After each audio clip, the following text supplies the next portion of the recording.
des informations complémentaires sur ce métier de courtier, qui est très peu connu en fait. Alors, courtier, c'était au départ une charte qu'on payait à l'État, on était les notaires de la mer.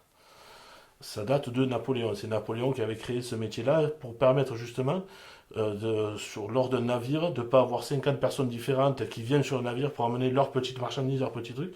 Je vais être celui qui centralise le tout et qui permet, face aux douanes, face aux administrations françaises, d'avoir des taxes, de savoir qui payer, qui aller chercher, qui contrôler, etc. etc. Et ce métier-là, dans les années 2000, euh, il y a eu une loi qui est passée qui a empêché d'avoir à payer cette charte à l'État et a fait disparaître en soi le nom de courtier maritime. Or, il faut toujours faire ce métier-là parce que ça reste sur un navire, on a besoin de tout ça. Donc, plutôt que, comme sur d'autres ports, que ce soit sur Marseille, sur Dunkerque, Bordeaux, etc., chacun embauche une personne qui sache faire ce métier.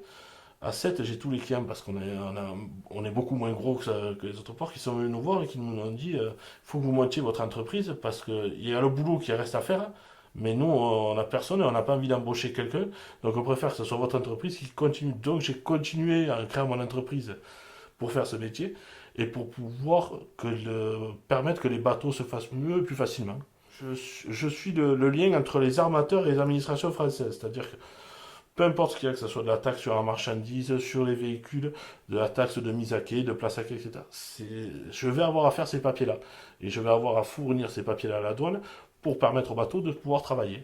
Alors, je suis représentant au niveau du tribunal de commerce, c'est-à-dire que pour toutes les assurances, pour s'il y a des avaries sur un bateau, je vais représenter le capitaine au niveau du tribunal pour expliquer ce qui s'est passé au niveau de l'avarie et pour permettre aux assurances de savoir qui a attaqué ou s'il y a eu une faute ou quoi que ce soit.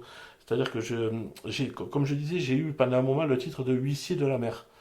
On a perdu ce titre-là, mais toutes les ramifications qu'il y avait et tout le devoir qui restait à faire là-dessus reste. Donc, en titre, en soi, j'ai plus rien, mais j'ai toutes les accréditations auprès de la douane, la capitainerie, le tribunal, etc., etc.